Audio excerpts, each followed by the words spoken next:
大家好，我是你们的好朋友。今天咱们来聊聊厨房里那个最让人心疼的小事儿，就是那把总也吃不完，最后只能在冰箱角落里烂掉的葱。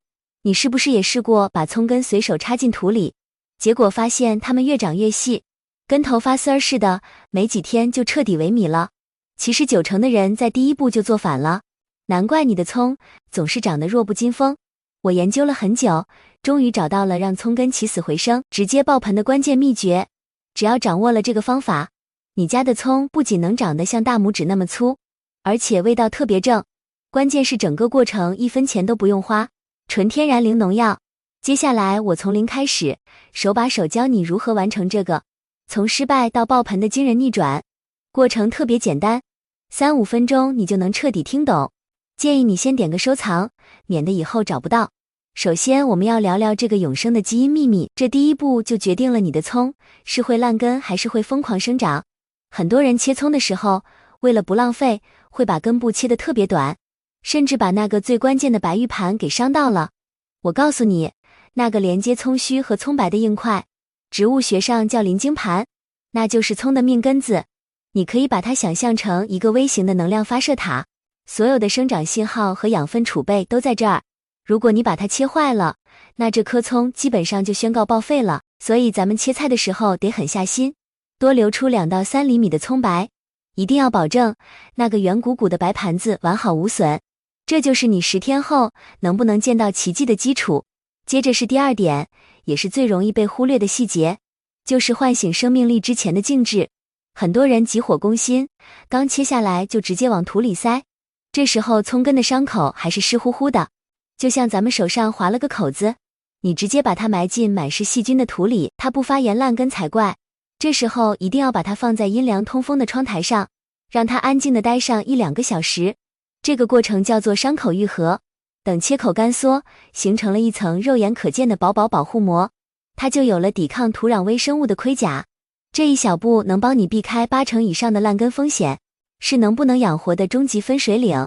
然后咱们说说怎么让葱白长得又长又嫩，这是很多人的进阶追求。葱和香菜不一样，咱们最爱吃的就是那段雪白脆嫩的部分。这里有个生物学上的小套路，叫做避光白化。简单说，就是植物在黑暗里会拼命向上钻，而且因为见不到光，它就不会合成叶绿素，长出来的茎自然就是白色的。所以咱们选花盆的时候，深度一定要够，起码得20公分以上。栽种的时候记住一个6字口诀，叫深挖洞，浅埋茎。找根筷子，在土里戳个深坑，把葱根垂直放进去，让土壤盖住葱白的2/3，只露出顶端一点点绿色的尖尖。在黑暗的压力下，这节葱茎会卯足了劲儿往上窜，最后长出来的葱白绝对让你惊艳。这就是纯天然最健康的拉长大法。接下来说说浇水的讲究，这叫定根期少水。刚入土的葱根需要的不是营养，而是安全感，它得先在黑暗里偷偷扎根，站稳脚跟。你第一次浇水的时候，千万别拿大水猛冲，那样会把土冲得死板，把新根的呼吸空间全挤没了。建议用细嘴壶，像下毛毛雨一样，绕着根部轻轻润湿，看到盆底微微渗水就立刻打住。接下来的第1周，一定要把它放在光线明亮但没太阳直射的地方，千万别施肥。这时候的清贫是为了给它一个独立生长的空间。如果你的葱平安度过了这1周，开始冒新芽了，那恭喜你，你已经赢过了绝大多数人。但是如果我们想要那种香味满分、粗壮如纸的效果，还得加2个爆点技巧。第一个是补钙绝活。你有没有发现自己种的葱虽然绿，但吃起来没啥葱味儿？那是因为它缺钙了。咱们不用买化肥，厨房里的鸡蛋壳就是最好的宝贝。把蛋壳洗净晾干，捣成碎碎的粉末，撒在葱根周围的土面上，再压一层薄薄的土，等葱苗长到10厘米高的时候用一次，后续每1-2个月补一回。你会发现这葱的冲劲儿和辣味儿比菜场买的强出100倍。第2个是产量翻倍的斩首术。当葱长到20厘米高，看起来郁郁葱葱的时候，别舍不得吃，拿起干净剪刀，在离地3-5厘米的地方，水平地一刀切断。这在植物学上叫打破顶端优势。植物发现头没了，会立刻启动求生预案，把原本输送到顶部的养分全部回流到根部的白玉盘里。原本被压制的侧芽会瞬间爆发，你会发现原来的一根独苗，过几天就变成了3、5个新芽齐发。这就是禾本科植物的看家本领，也就是咱们常说的越割越旺。剪下来的葱叶正好炒个蛋，地里的葱却在酝酿更大的丰收。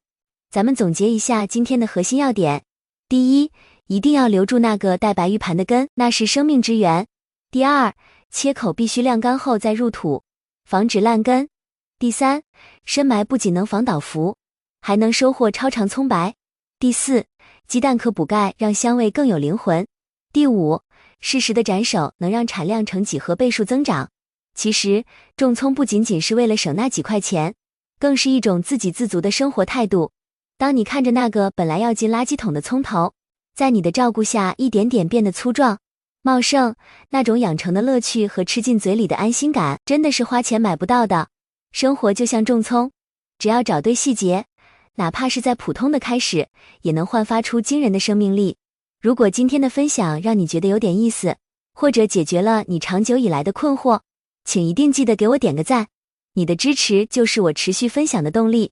记得订阅并打开那个小铃铛，这样你就能第一时间收到更多让生活变美、变省钱的小秘籍。